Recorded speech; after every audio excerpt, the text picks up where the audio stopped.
Hello दोस्तों, मैं शीन पटन में में सबका स्वागत है। आज एक कहानी से शुरू करते हैं। कुछ 2000 साल पहले एंशियंट चाइना में एक बहुत भद्दा सा, बहुत ही अगली सा एक पेड़ हुआ करता था। वैसे पेड़ तो अनगिनत थे ऑफ कोर्स, पर इस पेड़ का कुछ स्पेशलिटी था। इस पेड़ का जो टहनियाँ वगैरह, फिर बार्क एंड उसका स्टेम, सब कुछ जो है एकदम टेढ़ा मेढ़ा सा था, अगली सा दिखने वाला। अभी इस कारण से जो है, जब भी कोई कारपेंटर उस पेड़ के सामने से जाता था तो उसको इग्नोर करके जाता था, क्योंकि उनको लगता था कि ये एकदम यूज़लेस है। इस पेड़ का जो है वुड, लकड़ी कोई काम का नहीं है, इससे कुछ भी नहीं बना सकते, कोई भी जो है फर्नीचर्स वगैरह नहीं बनेगा, एकदम फालतू बकवास सा पेड़ है। और इस कारण से जो है इस पेड़ को every one left it untouched, सबको ऐसे ही छोड़ दिया। पर इसका उल्टा हुआ, जो अच्छा अच्छा पेड़ था, जो बहुत बड़ा बड़ा अच्छा खूबसूरत सा दिखने वाला पेड़ था, उसको काटा गया, क्योंकि वो पेड़ लाभदायक था। उसका जो है टिम्बर, उस टिम्बर से जो लकड़ियाँ निकलता है वो काफ़ी लाभदायक है, उससे आप बहुत कुछ फर्नीचर्स वगैरह बना सकते हो, क्योंकि ये पेड़ बहुत सुंदर है, बहुत ही एकदम प्रॉपर स्ट्रक्चर है, तो इससे बहुत कुछ बनाया जा सकता है। तो वो सब पेड़ जो था बहुत यूज़फुल था। अभी बात यहाँ पे आता है कि ये जो यूज़लेस, बहुत ही भद्दा सा देखने वाला पेड़ था, ये इतना बदसूरत दिखता था, इसलिए कोई इसके तरफ देखता भी नहीं था, तो इसको सब छोड़ के रखे थे। और इस कारण से जो है ये पेड़ बहुत लंबा जिया। और अलोंग द वे ये पेड़ जो है बहुत ही पशु पक्षियों का जो है घर बना।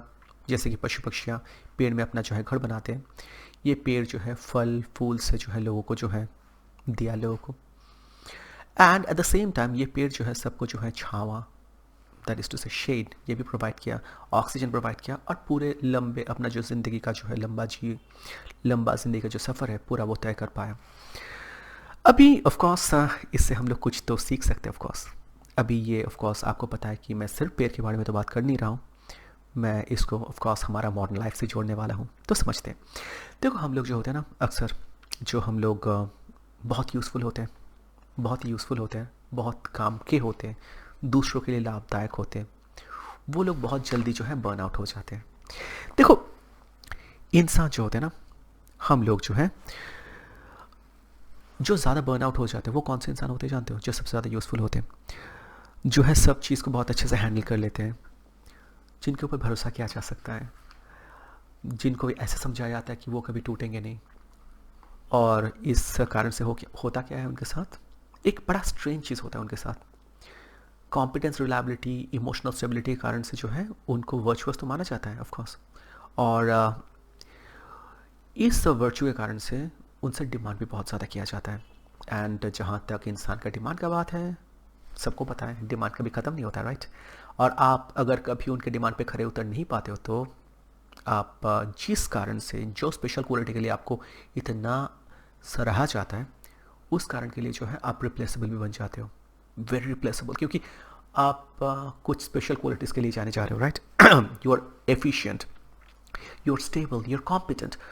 पर आप एक स्टैंडर्ड ऑफ कोर्स आपके खुद के लिए सेट किए हो, पर कभी अगर उस स्टैंडर्ड पे अगर खरे नहीं उतर पाते हो, आप बड़े आसानी से रिप्लेस भी हो जाते हो, क्योंकि आपको सिर्फ उस वैल्यू से आपको जज किया जाता है, नॉट एज अ पर्सन। तो ये इसका एक डाउन साइड ऑफ कोर्स है। और मॉडर्न लाइफ में एक चीज़ हम लोग को अक्सर देखने को मिलता है, जो लोग बहुत अच्छा अपने काम में करते हैं, लाइक जो बहुत अच्छा काम करते हैं, तो उनको क्या मिलता है उसको? ऑफ कोर्स और ज़्यादा काम। जो लोग बहुत ज़्यादा रिलायबल होते हैं, उनको क्या मिलता है? अप्रिसिएशन, वाह भाई, प्रशंसा, तारीफ है नहीं, और ज़्यादा डिपेंडेंस। उनके ऊपर लोग जो और ज़्यादा डिपेंडेंट हो जाते हैं, उनके ऊपर और भी जो है बोझ लोग जो है थमा देते हैं। समवन जो इमोशनली बहुत स्टेबल होते हैं, उनको कभी पूछा ही नहीं जाता कि तुम्हारा इमोशन सही है क्या, दिल सही है क्या, सब कुछ दुनिया के साथ तुम झेल पा रहे हो क्या, दुनिया को सही से तुम जो है, दुनिया का चुनौती सबसे तुम अच्छे से झेल पा रहे हो क्या, टैकल कर पा रहे हो क्या? नहीं, क्योंकि उनको सब सपोर्ट समझते हैं, और उनका जो है दिल का हालत कोई नहीं पूछता है। तो well, that is a problem. And value का एक बहुत ख़राब चीज़ ये है कि वैल्यू का मतलब क्या है कि आपसे लोग क्या एक्सट्रैक्ट कर सकते हैं। वैल्यू का मतलब है एक्सट्रैक्टेबिलिटी, आपसे क्या लोग ले सकते हैं।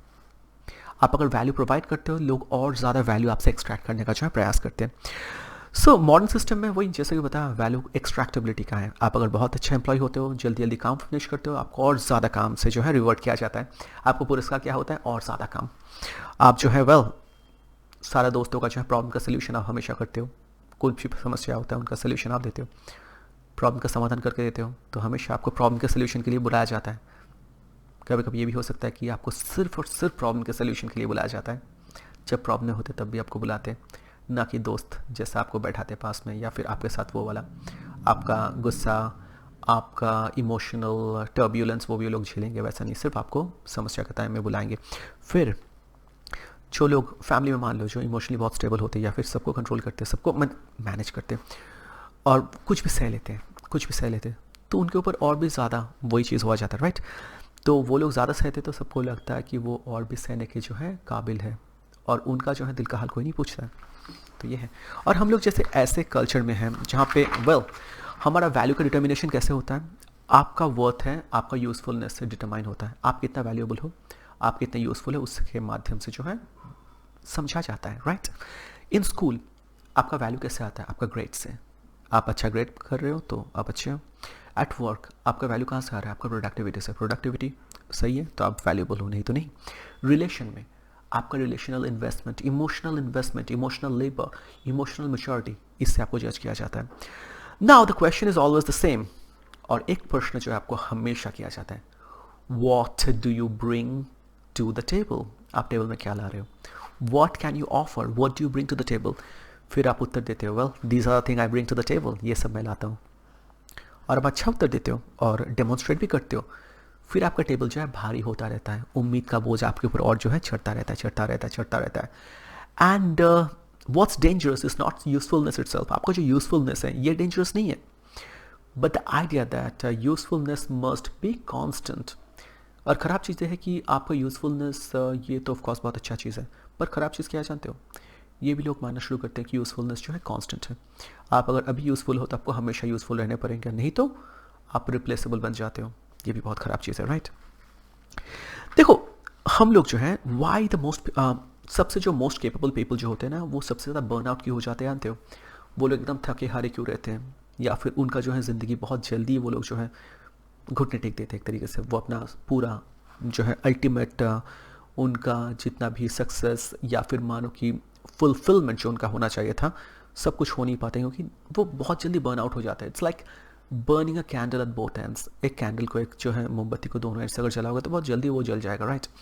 सो मोस्ट केपेबल पीपल बहुत जल्दी बर्न आउट होते इसलिए क्योंकि वो हर प्रॉब्लम का सोल्यूशन खुद ही ढूंढ के लेते हैं लोगों को, वही समस्या का सोल्यूशन बन जाते हैं, वही हर बैकअप का मीन क्राइसिस का बैकअप वो लोग बन जाते हैं, वो लोग सबका सेफ्टी नेट बन जाते हैं। बट उनका नेट कभी अगर वेयर एंड टेयर उनके नेट में हो रहा है क्या, कोई नहीं पूछने आता है।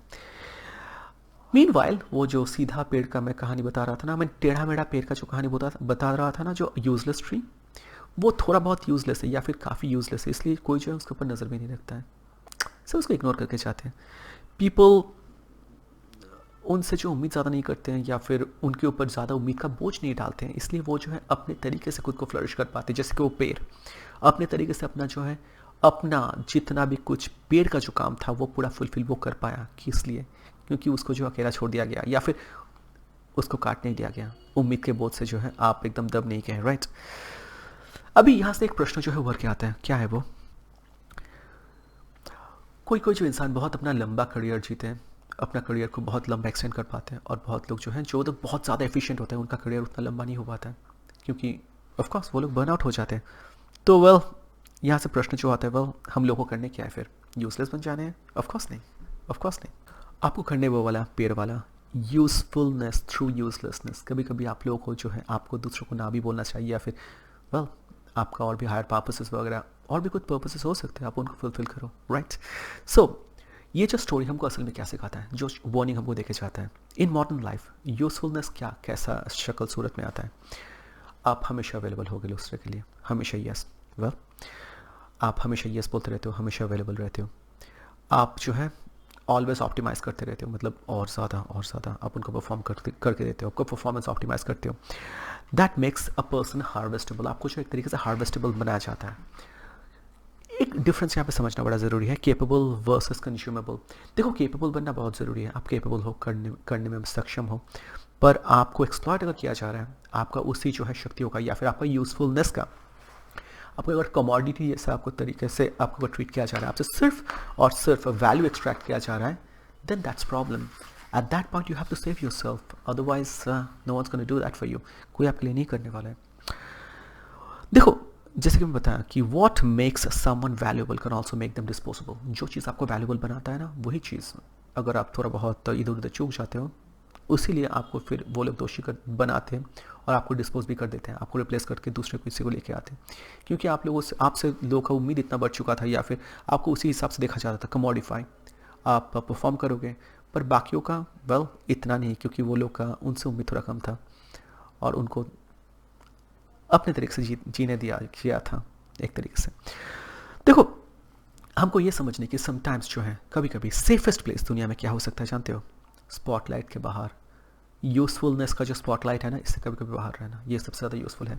देखो, मैं ये भी बताना चाहूँगा कि मैं जब बोल रहा हूँ कि आपको यूज़फुल कभी कभी नहीं होने, या फिर आपको ये समझने की यूज़फुलनेस एंड लाइक जैसे हार्वेस्टेबल आपका जो है एक तरीके से आपको एक्सट्रैक्ट किया जा रहा है, ये दोनों में जो फ़र्क आपको समझने. पर इसका उल्टा भी मैं नेक्स्ट वीडियो में बताने वाला हूँ ऑफ कोर्स, क्योंकि कभी कभी आपको यूज़फुल होना चाहिए. वाई? आप अगर यूज़फुल नहीं हो तो आप यूज़लेस हो, जैसे कि मैं बताया स्टोरी में. और यूज़लेस को ऑफ कोर्स लोग छोड़ देते हैं, तो वो भी हमें नहीं करने हैं. तो इस स्टोरी का दो हिस्सा है. ये वाला फर्स्ट वाला हिस्सा है कि आपको यूज़फुल एक लेवल तक होने हैं, पर ऑफ कोर्स आपको जो वो स्टोरी, आप अगर बहुत ज़्यादा यूज़फुल हो जाता है तो you will be burn out so very quickly. आप बहुत जल्दी जल जाओगे, या फिर उस पेड़ जैसा सीधा पेड़ बहुत जल्दी उनको काट लिया जाता है. और क्रिकेट पेड़ जो थोड़ा यूज़लेस है या फिर काफ़ी ज़्यादा यूज़लेस अगर है भी, वो अपना पूरा ज़िंदगी जी पाते हैं, अपना जो सारा जो फुलफिलमेंट वो ज़िंदगी में होना चाहिए वो सब कुछ कर पाते हैं. तो बस आपको समझना है कि कैसे वो स्टोरी से कुछ सीख हम लोग ले सकते हैं यहाँ पे. तो बस आज का इतना ही मुद्दा था. बताया कैसा लगा मेरा concept. Like, comment, subscribe, share ज़रूर कीजिएगा. धन्यवाद.